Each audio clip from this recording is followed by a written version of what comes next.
Okay, we're live. Okay. So, hi everybody, Megan from Romance by the Book. We're here talking to Diana Quincy about our April book of the month, Murder at the Opera, which was so great.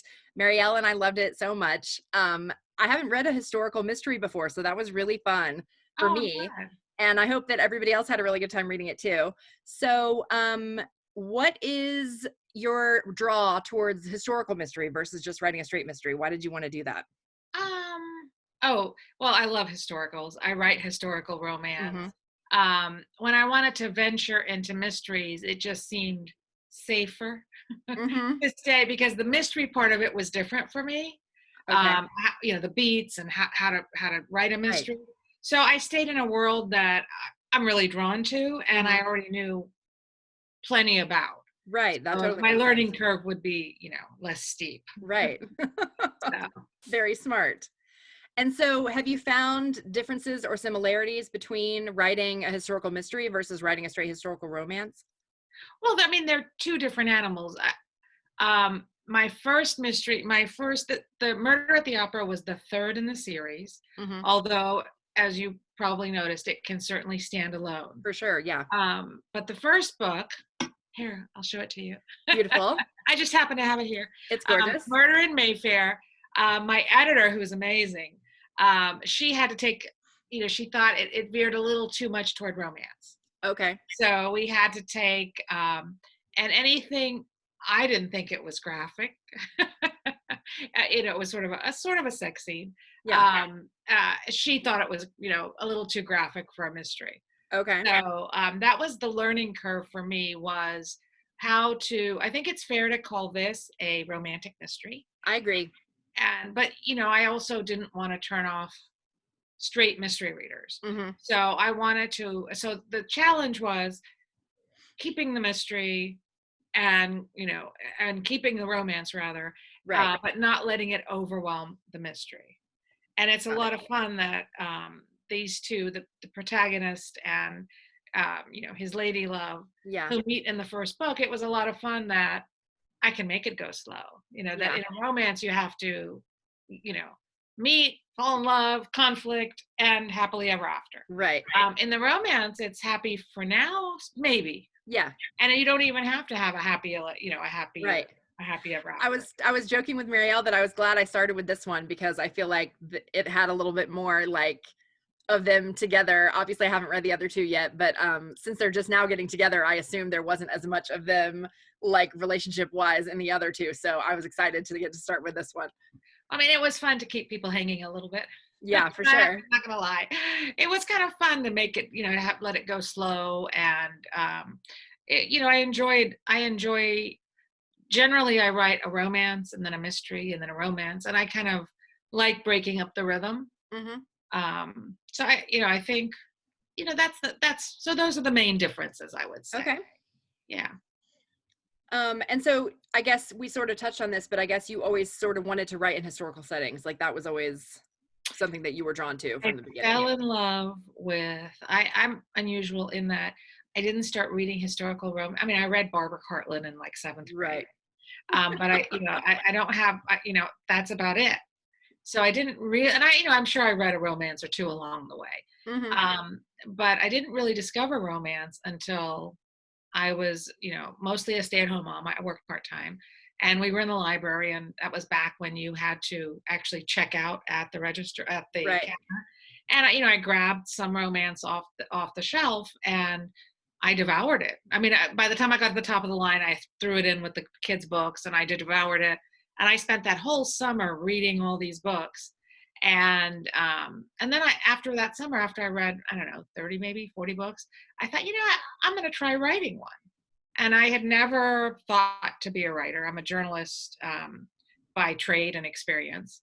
Okay. Um, So you were already a little bit of a writer, just a different kind of writer. yes, I just thought it would be a great job to be a writer, but I didn't imagine that I could ever come up with a story. Right. But I did. What was your original question? Did I veer way off from the question? No, just that you always were drawn to writing historical Yeah, settings. the first, I kind of, so the first romances I read were historical. Hmm. I read the gamut. I Madeline Hunter and Sarah McLean I read later, but Yeah. Sabrina Jeffries and, you name it, Mary Hmm. Maylog, and I'm sure I'm missing, a lot of people. Joanna And they were Lindsay. all, it's the historicals. I'm sorry, what? Joanna Lindsay. Of course. Of course. Um, uh, but I was drawn. I read only really historicals. I like contemporaries, but Hmm. historicals are my first love. I kind of Hmm. like that transportive, how it's kind of transports you to a Hmm. different place. And I'm a real big fan of history. I love researching. I love trying to put my characters in different settings.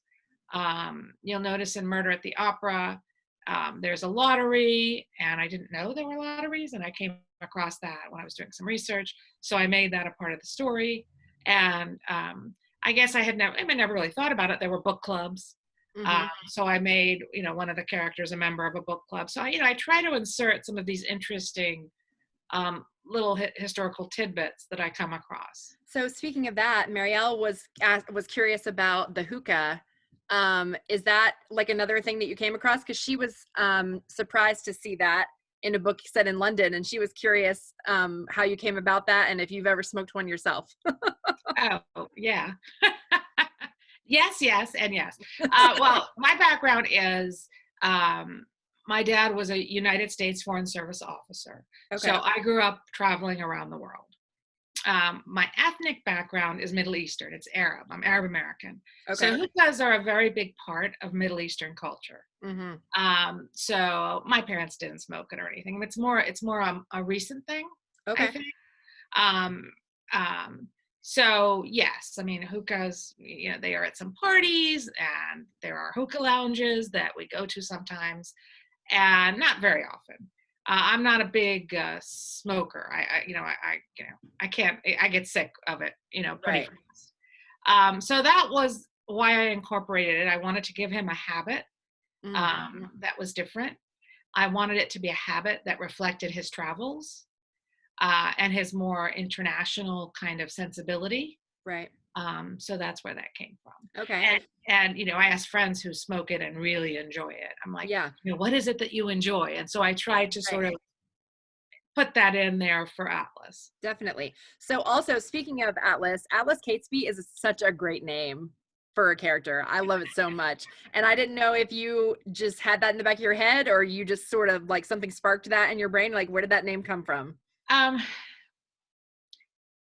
I was reading, and I don't think, I think it was a book I never finished. Really? And it was a very side minor character that like appeared in one scene, and the character was named Atlas. And I thought, oh my God, that's such a great, I just really liked Yeah. it. And I can't remember where Catesby came from. It's been, I do have a registry of names Mhm. from the early 1800s. I have a document. So often when I'm going to name a character, I pull out that registry. It's online. It's a digital registry, and I go through it and I look, names I really like. I save for heroes and heroines and Right. protagonists, Well, I and the love ones I all don't his like that siblings with all much. the Greek mythology and everything too. That's so cool. And I think once I had Atlas, I thought that would be fun, Yeah, and it was a way to, again, make him stand out a little bit, and something definitely. a little memorable. So Something unique for sure. Um, let's see. There was something about is there anything, any like genre or subgenre that you have always dreamed of writing but haven't done yet? I haven't always dreamed of it because I just started writing. I Right. mean, not just. I mean, it's been probably 10 years, 10 years, almost, yeah, 10 years now, almost 10 years. Yeah, I was. I have a thriller, Mhm. a modern day thriller, gone Nice. girly kind of book that I was going to start writing um, until I got a deal for my new series with Avon. Okay. Um, so I put the thriller to the side for now, Okay. but I And have it so outlined. I is it have it just a outlined. straight thriller or is it going to be like romantic suspensey? No, it's not going to be romantic Okay. suspense. It's going to be, it's more going to be like The Girl on the Train or Gone Girl, Okay. sort of in that vein. It's going to have Arab American characters. It's going to have sort of arranged marriages in modern Okay. day and how Mhm. that influences, and there's a death and a secret girlfriend, and so Ah, well, that sounds fun. Hopefully, you'll get to finish that off one day. So, speaking of your new book deal, tell us what you can, if you want, about that. When's it coming out? What's it about? So we can know what to expect. That's going to be historical romance. it is historical romance. Okay. It's with Avon. It's a 3-book series. The series is called Clandestine Affairs. Oh, fun. And the first book in the series is called Her Night with the Duke. And these are going to happen. That's my first time writing characters with a Middle Eastern background. Okay. So the heroine, so it's an own voices, Hmm. uh, but it's at the same time very quintessentially a Regency historical romance. Awesome. And it starts with the heroine coming back. She's a widow. She's coming back from her travels. She decided to travel to the Levant, which is the Middle East. And she's a writer. She's a travel writer.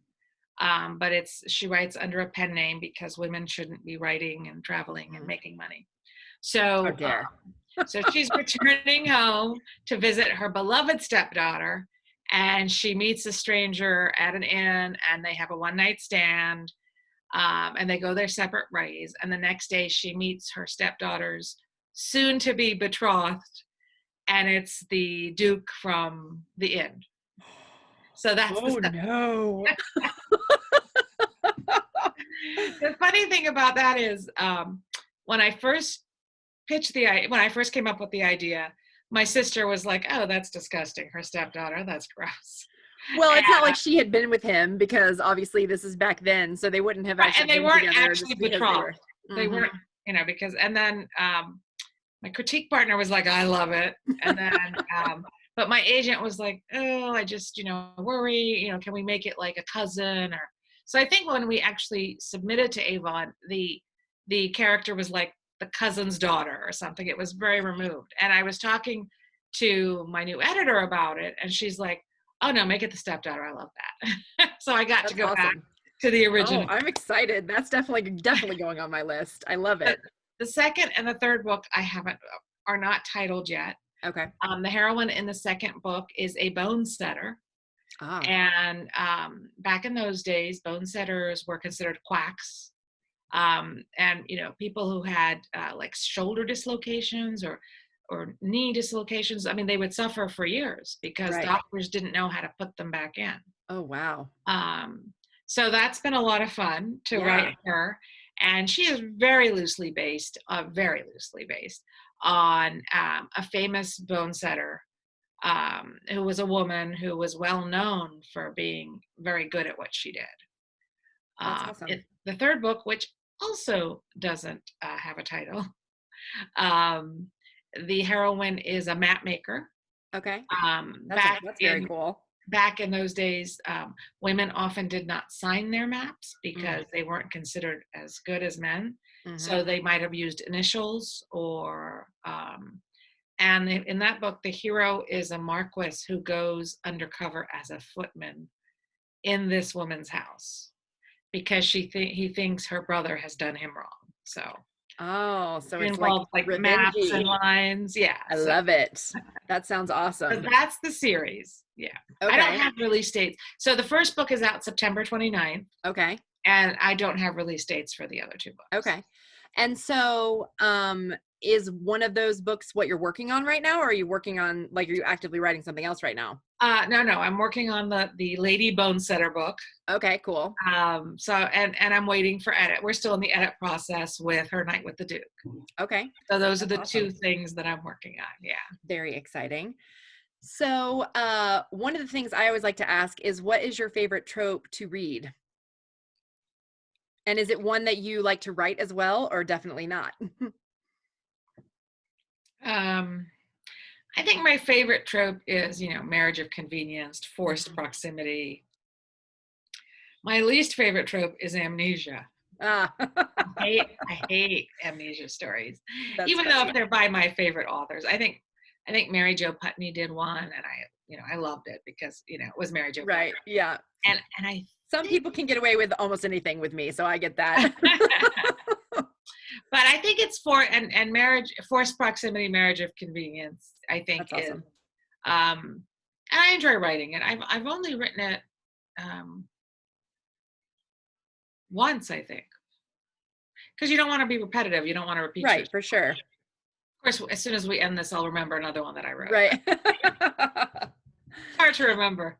Yes. I have to say my least favorite one is probably Secret Baby. I like the idea of Secret Baby, and I don't mind like surprise baby, like oops, we're pregnant, but Secret Baby for me is hard because it has to be written in such a way so that I don't hate her for being a lying liar, and I don't like that. Like I like that Secret bothers me. Baby. I like Secret Baby if it's done right. Yeah. Yeah, but I like Secret Baby. Yeah. It's okay with me. Yeah, awesome. That's great. And so one of the things Marielle always asks everyone is if we were like a fly on the wall to catch you in the middle of writing during the day, what would we see? You'd see me here in this Okay. office. This is your little office. Okay. This is where I work. You would see me. I make a cup of coffee first thing, and I sit down. And it's not that interesting. I'm in my office with my cup of coffee. Yeah. Occasionally I have to, once in a while I'll write on my, like now while we're in isolation, Mm-hmm. I'll do some writing on I have a walking treadmill that only goes up to 2 miles per hour because it's meant to be for a desk. Right. Okay. So I've set it up like at a standing desk, and sometimes I'll be writing there so I can get some, because I can't sit all day. Yeah. So it's not very interesting. That's I don't do music. I like to know everybody's process. Like, is there a certain thing you always have with you? Like you said, you always have coffee. Like I know some people always like listen to certain music or No, always listen I can't stand music. Okay. No, and this is me usually. Turn the TV down. So you like it very quiet. Well, everybody's home now. Right. So yeah, but yeah, I need it very quiet. And if it's too noisy, I'll put on, some sort of noise canceling fanny kind of music. Right. So I'm not one of those people who has a soundtrack from my book. None of that. Right. Yeah. It's funny. I've definitely had authors that I know have posted, like song lists or whatever for books. And then other ones who I know say that they listen to the same song, like literally on repeat, like the whole time that they're writing a book, which I find fascinating. Like I can't imagine doing that, but I think it's so interesting. Crazy. Yeah. Oh, wow. So it's funny because I get having music in the background because I was always very much needed music or something, even if it's just like the TV on a channel I don't care about. Like when I was studying, it's like a way for me to just like focus in on what I was doing and not in a way that was easier for me than actually like taking a test when it was totally silent. I get distracted by stuff. Like if the music's on, then it's just like I can laser in on what I'm doing. So I always think it's interesting how different. So it's your background noise. Yeah. Yeah. So well, that's awesome. And so what is it like for you I guess this is the first time you've been with Avon. So has it been cool to have like a new group of people that you're working with and new editor and everything? How's that been for you? First of all, I've been very lucky with my editors for the most part, so they've all been great. I have to say my Avon editor is just like a whole new world for me in that she's so good at her job that she doesn't only comment on like the story development, but when she does comment on the story development, it's always so good and she's so right. But she also, in my previous editors, never really talked about the writing. But this editor is also making me not only a better storyteller, my editor is Carrie Farron, by the way. Okay. She's making me not only a better storyteller, she's making me a better writer. So it's just been a pleasure, like to look at the way she, breaks apart the manuscript and her suggestions. And I can be wordy and she's cutting me down. Okay. So, not cutting me down. She's cutting me down. So it's been fantastic. Obviously for me, Avon was the dream. Awesome. To me, Avon was the pinnacle of like, where you want to Right. be for me. Definitely. If you're in historical romance, I think they market them beautifully. I think the Mhm. covers are amazing. I just think they've got it going on. So it was very exciting. It was an exclusive submission to Carrie. So I'm so thrilled. That's awesome. And the Avon authors have been, incredibly welcoming. And these are people, when I first started reading romance, I mean, like Sophie Jordan and Sarah McLean, and they're just such wonderful, supportive people. And so it's really been, um, so far, it's all been a dream come true. It's been really great. That's so awesome. I the other night, I guess last week, Thursday and Friday night, they did a couple of virtual events that were related to their KissCon that they had to Uh-huh. postpone. Right. And I had so much fun. It was probably the most fun I'd had on a Friday night since all this started. Like I was in the kitchen, I like had my computer, I was like making banana bread and like having some wine and like dancing to karaoke. It was just great So fun. much I had fun. a That's great time great. watching that. So that was really cool. And then the night before that, they had a panel about tropes and stuff, which was really fun too. Who was on the Um, panel? Sarah McLean was moderating it. Mhm. And gosh, there were a lot there were a lot of people. And of course all their names are escaping me now. I think there was about 10. Right. Susan Elizabeth Phillips was on it, which was cool. Yeah. And let's see, Lissa Cole, Scarlett Peckham. Oh my gosh, it's an amazing Um, lineup. yeah, it It's was so like, cool. It was really, really neat. And and so that was really fun. I wrote down a bunch of suggestions that they talked about for different tropes and stuff, which was fun. And my favorite trope is probably like best friend's little sister or whatever. Like any yeah. incarnation of that, that's probably my favorite one. Just because didn't everybody have a crush on some friend of theirs, older brother? Yes. Like, of course, Yes. everybody can relate to that. So yeah, though those ones are. It's funny that that's my favorite because usually That's I your stay favorite. away from the most angsty books, and those are always angsty because they're like in love with them their whole life, and it's terrible. Right. Like I don't know why I like it, but I love it. I like that. I do like that. It's Yeah, fun. I like that trope. I mean, I like them all. To Yeah, me, except Amnesia. yeah, To me, a talented writer, one, my go-to writers, they can make any trope good. So I'm open to them all, except yeah. Except Amnesia. Indonesia. A new one on me recently was Marriage in Trouble. I had never really read one before, I don't think. And Tessa Bailey in her contemporary series with Avon just had one called Love Her or Lose Her about a couple who's been married since they were high school sweethearts, and they just like stopped talking to each other. Like they still had great sex and like everything on like that side was all normal, but they were just like not communicating at all. And it was so good. And I never had thought about doing like reading a marriage in trouble Interesting. story before. Right. But yeah, I thought, and it was funny too. Like she makes him go to like marriage counseling boot camp, like, and they have this like ridiculously crazy therapist who's like a hippie and is constantly like smoking weed, and just like he has like the beads in the doorway of his office and stuff, and like so there was funny parts and of course there were sad parts, and it was so great. And I don't think I've ever read one before, and I, it you made me know, want to try it again. that's interesting. I mean, the closest is, where in historicals where the husband marries her and leaves and Right. comes back years later. Eloisa James did one of her Duchess books where they're happily married and she comes in on him with his mistress. Mm, And so that breaks up the marriage and he thinks it's completely normal. So, I mean, there are some, but not quite like this modern yeah, day. Interesting. it was interesting. So yeah, I'm a big fan of Avon books too, for sure. So I'm excited that you're gonna be showing up there. Very happy. Me too. Thank you. So, anything else that's going on with you right now as far as like things that you're reading and loving? I know you gave us a list. We posted that on our blog and made a link for it in our Instagram profile. So hopefully people can go look at those and see what you're into right now and what you've loved. So that's always fun. Right now, Um, I am reading a manuscript I'm loving. It's my critique partner's first 40,000 of her new book, oh, and cool. I'm really enjoying it. It's That's awesome.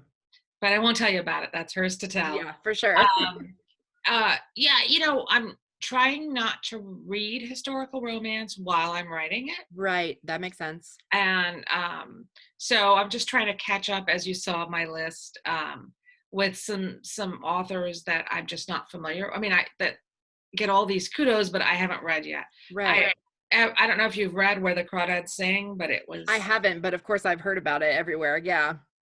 yeah. I mean, it's the best book I've read in a long time. It's Wow. really good, and I would recommend it. So Okay. it's fun. It's fun. I'm just sort of experimenting with different authors. The last few years, all I've read primarily are historical mysteries, regular mysteries, and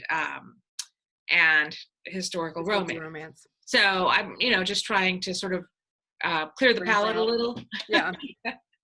Oh, and I absolutely love the Inspector Gamache series with Louise Penny. Okay. So, but for mystery buffs, she's like, the holy grail. So That's awesome. Yeah, yeah. it's funny. When I was growing up, I read mostly like mysteries and thrillers. That was what my mom always read, so that's what we had around on the bookshelves and stuff. And so I didn't read my first romance until I was like 14. It was Paradise by Judith McNaught. Still a favorite. Talk about angsty. Oh my gosh. And so I borrowed it from my best friend. We were at the pool and I had forgotten my book. And she's like, she had brought an extra. And I looked at it like, really? And she's like, take it or leave it, bitch. And I'm like, okay. So, and I loved it. And so, but then I got sort of out of the habit of it. I read some more Judith McNaught, but I didn't really branch out much past that. And then it wasn't until I was in my early 20s that I like started digging back into romance again. And a lot of that was contemporary. I read like Lori Foster, like her whole backlist basically, and some others. And then I started getting into like paranormals, Nalini Singh, and just like that whole everything her world building is like insane.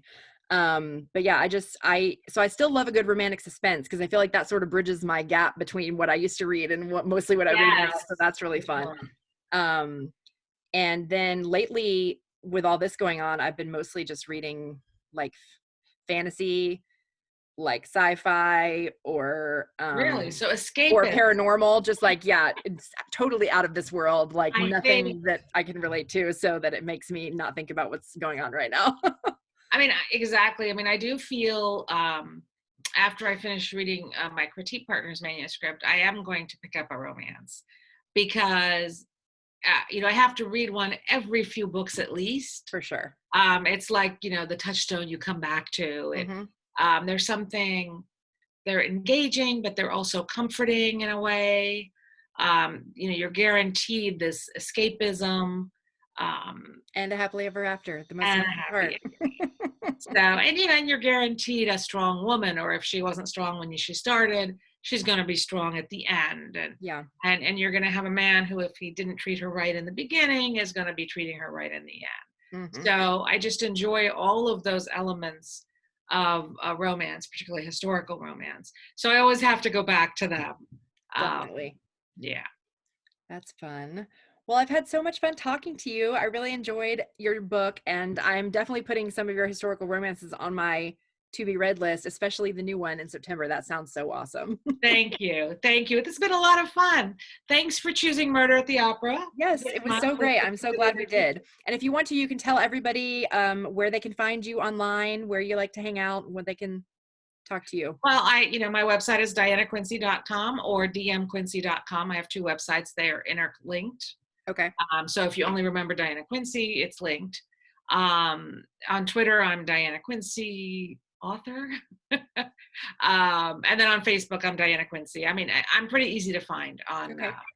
on the That's platform. awesome. Yeah, and on Instagram. Well, thank you so much. We've really loved it, and we're looking forward to your takeover on Saturday. I And can't so wait. everybody make sure you tune back into our page on Saturday, and Diana will be taking over for the day. Thanks so Okay. much. It was so much fun. Thank you so much. Take care.